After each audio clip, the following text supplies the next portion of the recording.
ये कहानी मैं इकबाल के पॉइंट ऑफ व्यू से सुनाने जा रहा हूँ।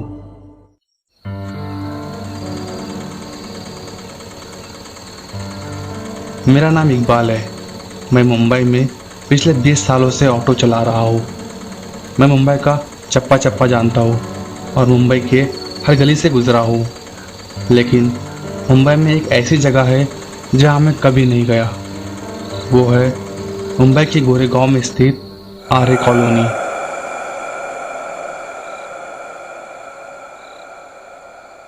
करीब 8-9 साल पहले की बात है। देर रात में एक पैसेंजर को रॉयल फार्म सोसाइटी में छोड़कर अपने घर वापस लौट रहा था।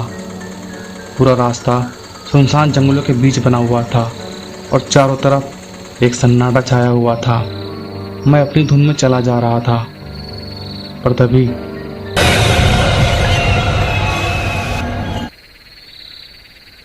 अचानक से एक औरत मेरी गाड़ी के सामने आ गई। मैंने ऑटो रोका और बाहर की तरफ देखा तो वहाँ कोई नहीं था।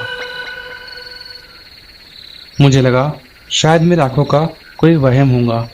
मैं ऑटो में वापस आया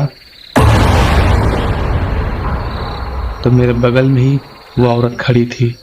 वो थोड़ी अजीब लग रही थी, पर मैंने उतना गौर नहीं किया और फिर उसने मुझसे कहा, थोड़ा आगे तक चलोगे?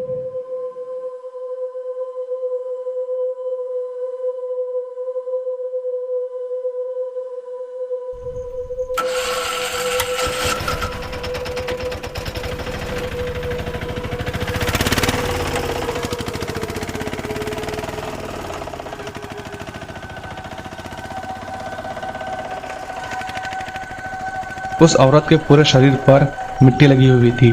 ऐसा लग रहा था जैसे वो किसी मिट्टी वाली जगह से आई हो। उसे कपड़े भी थोड़े अजीब थे। मैंने सोचा रात को 3 बजे इसे कहाँ जाना होगा, तो मैंने उससे पूछ लिया, बोलिए बहन जी, कहाँ जाना है? आगे एक शमशान है, बस वहीं तक। ये कहते हुए जब मैंने उसे अपने ऑटो के मिरर में देखा तब उसका चेहरा एक भयानक शक्ल में बदल चुका था। मैं समझ गया था मेरे ऑटो में जो औरत बैठी है वो एक चुड़ैल है। मुझे कुछ समझ नहीं आ रहा था। मैंने अपनी ऑटो को बहुत तेजी से भगाया और थोड़ी देर में मेरे ऑटो में से एक खटखट की आवाज़ आई और ऑटो अचानक बंद पड़ गई। मैं ऑटो से बाहर आया और बिना उस औरत की तरफ देखे ऑटो चेक करने चला गया।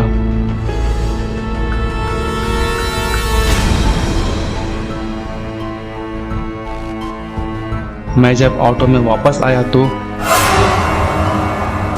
देखा कि वो औरत ऑटो में नहीं है।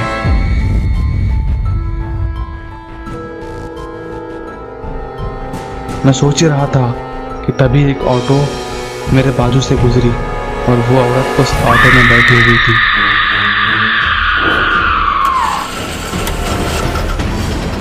मैंने जल्दी से अपने ऑटो स्टार्ट करी और जितनी जल्दी हो सके उस एरिया से चला गया। अगले दिन मुझे मालूम हुआ कि एक ऑटो का एक्सीडेंट हुआ है और ऑटो ड्राइवर की मौत उसी समय हो गई। और चौंका देने वाली बात तो ये थी कि वो वही ऑटो थी जिसमें वो अजीब सी औरत बैठी हुई थी। अगर आपको मेरी वीडियोस अच्छी लगती है तो प्लीज़ वीडियो को लाइक कीजिए और चैनल को सब्सक्राइब कीजिए।